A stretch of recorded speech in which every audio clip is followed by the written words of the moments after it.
Cancel the transfer. We are not your ATM. Those are the brutal, unvarnished words that reportedly shattered Prince Harry's last hope this morning. Breaking news from the fortified walls of Kensington Palace indicates that a secret emergency summit has ended not with a handshake, but an absolute catastrophe. Prince Harry, reportedly drowning in a $36 million ocean of debt, reached out to the one man who possessed the power to save him. He reached out to his brother, Prince William, asking for a royal bailout. William did not send a wire transfer. He sent an eviction notice. Welcome back to the investigation. Today, the royal feud has migrated from the scandalous headlines of the tabloids directly to the brutal reality of the balance sheet. The walls are closing in on Montecito. Tyler Perry has reportedly closed the bank of The Godfather. Netflix is allegedly demanding a $20 million refund for failed content. And now a furious Prince William has blocked the funds, delivering a forward ultimatum to the Sussexes that signals the end of their American experiment.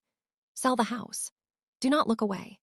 In the next few minutes, we are exposing the secret Dutch audit that compelled William to slam the door shut. We will reveal the 10-0-0 insurance nightmare that triggered a foreclosure panic and explain why the future king refuses to save Harry from the white elephant that is bleeding him dry. The checkbook is closed. The truth is open. Stay with us. To pinpoint the exact moment the American dream metastasized into a financial nightmare, we do not have to look at the bank transfers. We have to look at the clock. It was reportedly 10:00 yesterday morning when the courier arrived at the service entrance of the Riven Rock estate. Prince Harry likely opened the single thin envelope, expecting salvation, perhaps a residual check from a book deal or a new script offer. But inside was not a check. It was a notice of non-renewal for their homeowner's insurance. Now, for the average homeowner, this is a headache. But in the wildfire-prone hills of California, where insurers like State Farm and Allstate are fleeing the state en masse, this is a financial death sentence. Harry frantically dialed his financial advisors, only to be hit with a reality check that Prince William had reportedly warned him about years ago. There is a kill switch buried deep in the fine print of their $9.5 million mortgage contract, known legally as the default clause. Because the bank legally owns the majority of that house, they require the asset to be fully insured 24 hours a day, 7 days a week. The moment that policy lapses, the loan is technically considered in default. This is the terrifying part that no one discusses in the glosses. The bank does not have to wait for you to miss a monthly payment. Without insurance, the lender has the legal right to foreclose immediately to protect their collateral. Harry was suddenly fighting a war on 3 fronts: a lender demanding coverage, a godfather demanding repayment, and a property market that had turned its back on him. Panic set in. In the current volatile market, securing a new force-place policy for a $14 million estate with high fire risk requires massive upfront liquidity, hundreds of thousands of dollars that Harry simply does not have at his disposal right now. Desperate, Harry made the call to London.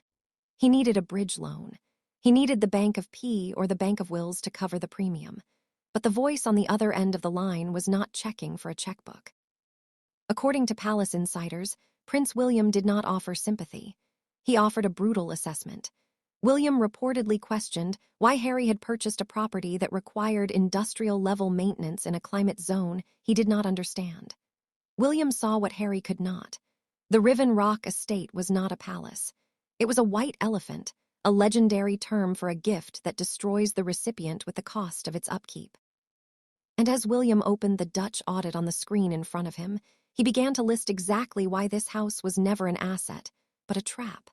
Prince William did not just reject the bailout out of anger. He rejected it out of arithmetic. As the new Duke of Cornwall, William now manages a billion-dollar property portfolio. He knows the difference between an asset and a liability. And according to sources close to the situation, William's Dutch audit of his brother's life revealed a terrifying truth. When Harry and Meghan bought the chateau of Riven Rock for $14,650,000, they thought they were buying a palace. What they actually bought was a white elephant, a property so massive and expensive to maintain that it devours its owner's wealth.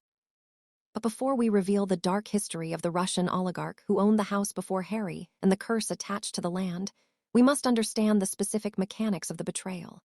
Why did Tyler Perry, the the man who once sent a private jet to rescue them, suddenly demand his money back? The answer lies in a ledger that William has seen, and it is devastating. William reportedly pointed out the dark history of the estate, a history that goes beyond mere mortgage rates. Before Harry held the keys, the house belonged to Sergei Grecian, a Russian oligarch with a terrifying reputation. Real estate insiders in Santa Barbara had whispered for years that the place was cursed with stagnant energy. But William knows the real curse is not supernatural. It is structural. He dissected the property details with the brutal precision of a forensic accountant. The estate has 9 bedrooms and 16 bathrooms. To a prince raised in royal efficiency, this is madness. William reportedly asked the question that no one in Harry's circle dared to ask. Why do 2 people need 16 toilets? In the eyes of a property manager, 16 bathrooms does not mean luxury. It means 16 potential leaks, 16 sets of plumbing that need constant surveillance, and 16 points of failure. A house of this size is a living, breathing beast that needs to be fed cash daily just to keep the pipes running. And then there is the water. William, a dedicated environmentalist, was reportedly appalled by the landscaping costs. In a drought-prone state like California, keeping 7 acres of lush English-style gardens green is not just environmentally controversial, it is financial suicide. Analysts estimate the water bill for Riven Rock could easily rival an average worker's annual salary. Harry is literally pouring liquidity into the ground just to keep the grass green for opera to see. But the audit did not stop at utility bills. William pointed to the hidden costs that never appeared on the brochure. The annual property taxes alone exceed $200,000. That is a check Harry has to write every single year. Regardless of whether Netflix renews his contract or not, this is the fundamental tragedy of Prince Harry that William is trying to teach him. Harry was raised in palaces where the lights were always on. The heating was always fixed, and the bills were paid by an invisible hand, the Dutch. He had zero concept of the operational costs required to keep a beast like Riven Rock alive. William's verdict was harsh but necessary. He sees that Harry traded the constraints of the monarchy for the shackles of a mortgage. Harry did not realize that the bank is a far crueler master than the institution. The king might forgive a breach of protocol, but the tax man will never forgive a missed payment.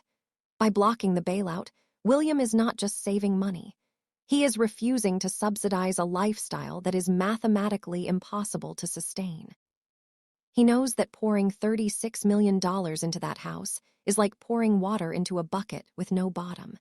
And the biggest leak in that bucket was not the plumbing. It was the people Harry trusted most. Because just as the house began to crumble, the one man holding up the roof decided to walk away.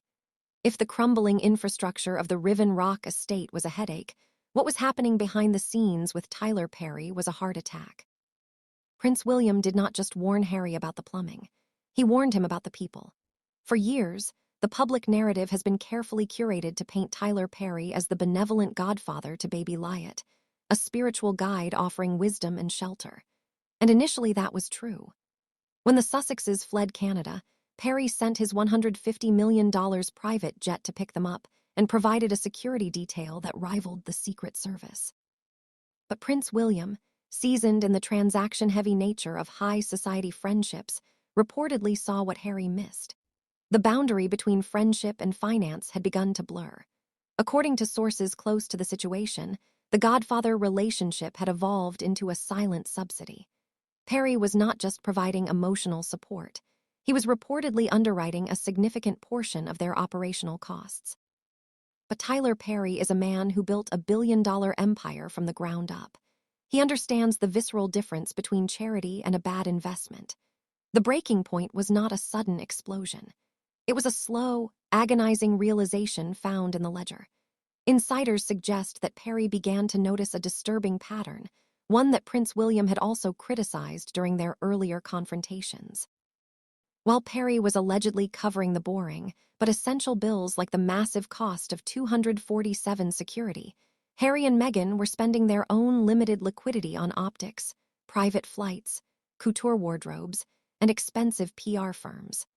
They were attempting to live the lifestyle of billionaires on a millionaire's budget. With Perry filling the gap, He reportedly felt his generosity had been transformed into an expectation, a permanent crutch for a couple who refused to walk on their own. This brings up a universal truth about money and friendship. We have all likely experienced a moment where a favor turns into an obligation or a friend takes advantage of kindness. Before we continue with the brutal phone call that ended it all, I want to take a brief moment to check in on you. Where are you joining our investigation from tonight? Are you watching from the busy streets of New York, the quiet countryside of the United Kingdom, or perhaps somewhere in Australia or Canada? Please formally state your city and country in the comments below. I truly hope you and your families are safe, happy, and in good health today. It is an honor to have you with us. Now, let us look at the evidence of this fallout, which Prince William's aides have reportedly catalogued with cold efficiency. The loss of Perry's support is visible to anyone driving past the gates of Riven Rock. For the first 2 years, the perimeter of the mansion was patrolled by what looked like a paramilitary force, former SAS officers, and top-tier protection agents that cost millions of dollars a year. It was the kind of intimidation that screams head of state. But recently, neighbors and intelligence reports have noticed a stark change in the atmosphere. The elite intimidating guards seem to have vanished. They have been replaced by local security firms. Competent, yes, but significantly cheaper. Prince William likely views this security downgrade as the most telling sign of the financial freeze. When you start cutting corners on your physical safety after preaching to the world that you are the most threatened couple on earth, it suggests the bank account is bleeding faster than it can be replenished. Perry did not just pull his security team. He sent a message. The days of the informal arrangement were over. Sources describe a phone call between Harry and Perry that was brief and brutal. When Harry allegedly tried to play the family card, invoking Perry's role in their daughter's life to seek an extension on the support, he hit a stone wall. Perry effectively closed the bank of the Godfather. He signaled that gratitude is a currency, and the Sussexes had defaulted on their payments. William used this collapse to deliver a stinging critique during the summit. He reportedly told Harry, "Even your Hollywood friends have realized you are a liability. If a billionaire will not back you, why should the Dutch?" Harry is now fully exposed to the harsh elements of the American economy. But just as the Godfather walked away, the other pillar of their financial temple, Netflix, decided it was time to collect their debt, too. If the Riven Rock estate is the white elephant draining their bank account, then Netflix was supposed to be the endless river of cash keeping it alive. But Prince William knows something about rivers. Eventually, they run dry. And during the emergency summit, the second pillar of Harry's bailout proposal crumbled under scrutiny. To understand the sheer panic currently gripping the Sussex household and the fury of the Prince of Wales, you have to understand the nature of the $20 million demand referenced. In our headline, Prince Harry and Meghan reportedly operated under a fatal misunderstanding of how Hollywood actually works. They believe the $100 million headline was a signing bonus, a reward simply for being who they are. But in the brutal boardrooms of Lowe's Gatos, there are no gifts. There are only recoupable advances. When Netflix handed over that initial tranche of millions, it was an advance against future content. It was money paid with the expectation of hit series, documentaries, and scripted shows. But as William reviewed the output ledger, the results were catastrophic. Aside from the initial docu-series, which was essentially a retelling of their royal exit, the pipeline has been empty. High-profile projects like Pearl, Meghan's animated series, were quietly axed before they even saw the light of day. This lack of productivity did not just annoy executives, it triggered a specific line in the contract known as the clawback clause. Sources indicate that Netflix is arguing a breach of deliverables. Essentially, they are saying, "We paid you to produce. You did not. We want our advance back." That figure is estimated at $20 million for a couple whose liquidity is already being swallowed by a $14 million mansion. This is not just a debt. It is a catastrophe. Harry was likely banking on the next Netflix installment to pay the mortgage and the $200,000 annual property tax bill. Now, instead of a check, he is facing a potential lawsuit. But it was not the debt that made William furious. It was the insult. The turning point, the moment the Whisper Network turned into a public shout, came from Bill Simmons, a top executive at Spotify. When the couple's multi-million-dollar deal with that streaming giant collapsed, Simmons did not issue a polite press release. He took to his own podcast and delivered the insult that has now become their defining label. He famously raged the effing grifters. That is the podcast we should have launched with them. This was not just a harsh insult. It was a professional verdict. And for Prince William, the future king, hearing the brother of the monarch labeled a grifter, a con artist, was a humiliation that the crown could not tolerate. The grifter label hardened into a narrative that stripped away the last layers of varnish from the Sussex brand. They were no longer viewed as the brave couple escaping a toxic monarchy. They were viewed as an entitled duo living beyond their means on other people's money. Harry reportedly pleaded with William during the summit, arguing that a public lawsuit with Netflix would be a disaster for the royal family's image. He essentially asked William to use the Dutch funds to settle the Netflix debt quietly, a private loan to make the problem go away. But William's response was reportedly icy. He refused to let the Duchy of Cornwall, a historic fund dedicated to public works and the heritage of the land, be used to pay for failed cartoons and Hollywood breach of contract fines. William reportedly told Harry, "The Dutch is for the people, not for your producers." This sentiment has bled directly into their relationship with Netflix. Ted Sarandos, the CEO of Netflix, is running a business that answers to shareholders, not royalty. He cannot justify writing off tens of millions of dollars for phantom producers who show up for photo ops but fail to deliver scripts. The demand for the $20 million refund effectively freezes their cash flow. And without that cash flow, the white elephant in Montecito goes from being a burden to being a foreclosure risk. Harry is now fighting a war on two fronts: a lender demanding coverage for the house and a media giant demanding repayment for the work.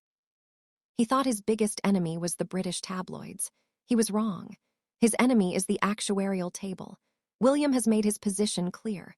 The Bank of Paw is closed. The Bank of Wills is closed. And now, with no money coming in and creditors banging on the door, William delivered the final crushing piece of advice that serves as the climax of our investigation. He did not offer a check. He offered a solution, one that would end the American dream immediately. The emergency summit did not end with a bank transfer. It ended with a directive.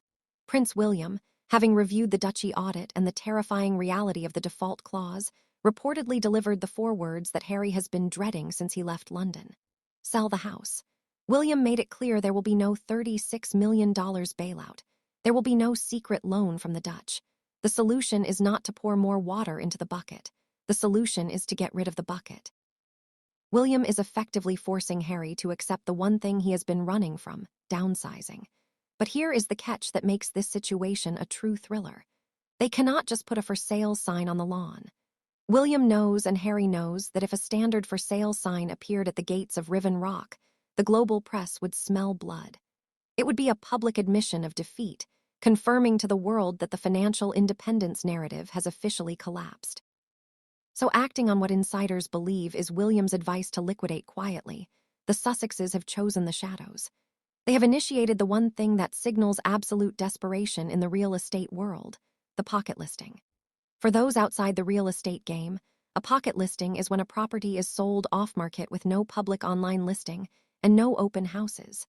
Usually, this is done for privacy, but in this case, real estate insiders call it the equivalent of a distress flare. They are trying to outrun the sheriff. They need to liquidate the asset before the lawsuit hits and before the bank can foreclose. But the most humiliating part of William's verdict is not that they have to sell.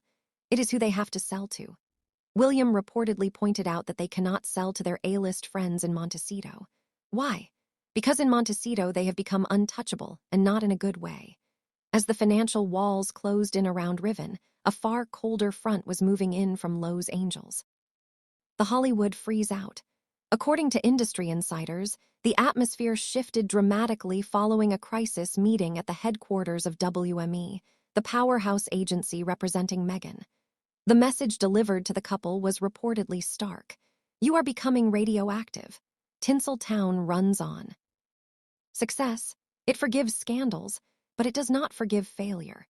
As news of the Tyler Perry debt and the Netflix clawback spread, the phone lines at the Montecito mansion began to go silent. The A-list was not just ignoring them. They were actively running away to avoid the fallout. This social isolation is visible at the exclusive San Vicente bungalows, a private club where deals are made in hushed tones. Harry and Meghan, once the guests of honor, are now reportedly the people you avoid eye contact with. Why? Because everyone in that room knows about the mortgage. Everyone knows about the Tyler Perry ultimatum. And no one wants to be the next friend asked for a bridge loan. In a town where image is currency, debt is a contagious disease. The invitations to the galas are drying up, not because people hate them, but because people fear the stench of failure. So, William's verdict stands. They cannot turn to their neighbors. They have to sell it to a stranger, a faceless entity that sees the white elephant merely as a line item on a spreadsheet. The mansion is reportedly being quietly shopped to foreign investors and syndicate buyers, purchasers from overseas who possess liquid cash and do not care about Hollywood gossip or the social stigma of the grifter label. To them, Riven Rock is not a home. It is a distressed asset to be acquired at a discount. The trucks are not coming to bring new furniture. They are coming to take it away. The pocket listing is their last desperate attempt to exit with dignity before the public foreclosure notices are stapled to the gate. Prince William has denied the bailout. He has ordered the sale, and in doing so, he has left Harry with a brutal lesson that no courtier ever taught him. You can leave the royal family, but you cannot leave the laws of economics. The Bank of Wills is closed forever. And as Harry stands on that balcony, looking out at the view he is about to lose, he must face the final crushing question. Where do they go when the keys are handed over?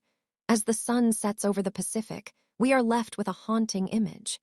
Prince Harry standing on that $14 million balcony looking out at the view that was supposed to be his freedom. But down below, the moving truck is idling. Prince William's refusal to grant the $36 million bailout teaches us a profound and brutal truth about independence. We often confuse lifestyle with life. Harry and Meghan chase the private jets and the mansions, believing these things define their success. But they forgot the golden rule of the real world. You are only as free as your bank account allows you to be. True freedom is not about escaping a monarchy only to enslave yourself to a mortgage and a billionaire's patience. From my personal perspective here at the investigation desk, this is a tragedy of Shakespearean proportions. It is a story of Icarus flying too close to the Hollywood sun, fueled by debt and defiance. The irony is crushing. They wanted to prove they did not need the crown, but in the end, they proved exactly why they did. The crown provided a safety net. The real world only provides an eviction notice. William did not burn the bridge out of malice. He burned it to stop them from running back into a burning building. He knows that sometimes the only way to save someone is to let them fall. The experiment is over. The Montecito protocol has been activated and the countdown to their departure has begun. Now the final verdict belongs to you. We have laid out the evidence. The insurance default, the Tyler Perry exit, the Netflix clawback, and the Dutch audit. Was Prince William right to block the bailout and force them to sell the house? Or is this a cruel abandonment of a brother in need? Type Team William if you support his tough love approach and believe that the duchy's funds should protect the legacy, not fund a failing lifestyle. Type Team Harry if you think a brother should always help, no matter the cost or the insults. If you believe that financial accountability comes for us all, even princes, please hit that like button. It helps us share these hard truths with the world. And make sure to subscribe and turn on notifications, because when that moving truck finally pulls away from the Montecito gates, you will want to be here to see where it goes. The American dream has ended. The reality check has begun. But if you think the sale of the Riven Rock estate is the end of the story, you are profoundly mistaken. It is merely the opening shot of a much darker chapter, the era of the nomadic royals. As the Montecito Protocol executes and the asset is liquidated, a terrifying question now haunts the corridors of Buckingham Palace. A question that keeps Prince William awake at night. When the keys are handed over, where does a displaced prince actually go? This is the geopolitical nightmare that the audit has unleashed. By forcing the sale, William has solved the financial bleeding, but he has created a security vacuum. Sources indicate that the Sussexes are now staring at a map of the world that has suddenly become very small. They cannot return to the United Kingdom. The lease on Frogmore Cottage is gone, and the public mood is nuclear. They cannot stay in the upper echelons of California. We have already established that the A-list has engaged the Hollywood freeze. So they are facing the gray zone. Intelligence analysts predict a period of high-end homelessness hopping between borrowed villas, luxury hotels, and short-term rentals. To the average person, living in a hotel sounds fine. But for a high-profile target like Prince Harry, it is a logistical catastrophe. You cannot secure a hotel corridor the way you can secure a 14-acre compound. Every move creates a security footprint. Every check-in creates a leak. William knows that a desperate nomadic Harry is a dangerous Harry. This brings us to the cornered animal theory. History teaches us that when a royal exile runs out of money and stability, they do not just fade away. They monetize the only thing they have left, their secrets. There is a deep fear within the palace that once the house is sold and the liquidity dries up again, the Sussexes will be forced to pull the nuclear lever. If Netflix is demanding $20 million back, and the house proceeds only cover the mortgage and the debts, Harry will need fresh cash immediately. And what sells better than a second memoir? Rumors are already circulating about a potential sequel to Spare. But this time, without the cushion of a mansion to retreat to, the gloves would arguably come off completely. William's tough love approach is a high-stakes gamble. He is betting that stripping them of their assets will humble them. But there is a 50% chance it will radicalize them. By removing their American dream, he might be forcing them to burn down the House of Windsor just to stay warm. The doomsday scenario that courtiers fear is not just a divorce or a bankruptcy. It is the total commercialization of the royal status. Imagine a prince of the blood appearing on reality television, not for charity, but for a paycheck. Imagine the king's son endorsing weight loss tea or crypto schemes because he has bills to pay. This is the white elephant transforming into a circus act. And this is where the tragedy deepens. King Charles, watching from a distance, is reportedly torn. He sees the arithmetic that William sees, but he also sees his son. However, the king is bound by the same chains as Harry, the chains of public opinion. He cannot be seen subsidizing a failing Hollywood lifestyle while his subjects in the United Kingdom struggle with a cost of living crisis. The king's hands are tied by the very crown he wears. So, the moving trucks at Riven Rock represent more than just a change of address. They represent the final severing of the tie. Once that house is gone, the Sussexes are no longer royals in America. They are simply celebrities without a portfolio. And in the brutal ecosystem of fame, that is the most vulnerable species of all. As we close this dossier, we must recognize that the tragedy of Riven is not ultimately about money. It is about the brutal price of admission to the real world. Prince William's refusal to sign that check is the final signature on Harry's abdication. When Harry stepped back in 2020, he thought he was negotiating a new role. He did not realize he was tearing up his passport to safety. The Montecito protocol is now in full effect. The house will be sold. The debts will likely be settled, leaving the couple with a fraction of the wealth they once flaunted. But the deficit they face is not in the bank. It is in their soul. They are about to discover what every ordinary citizen already knows. You cannot buy dignity and you cannot finance respect. William has proven to be the ultimate CEO of the firm. He looked at the balance sheet. He saw a non-performing asset and he liquidated it. It was cold. It was calculated. And according to the laws of survival, it was correct. He has protected the Dutch from being drained by a black hole of lifestyle debt. He has protected the crown from being held hostage by emotional blackmail. But as the moving trucks begin their work, a haunting silence descends over the narrative. The loud interviews are over. The chaotic docuer are finished. What remains is a quiet, terrifying uncertainty. When the gates of Riven Rock close behind them for the final time, Prince Harry ceases to be the rebel prince living in an American palace. He becomes something far more tragic. A man without a home, without a purpose, and without the protection of the brother he betrayed. The Bank of Wills is closed. The Bank of the Godfather is closed.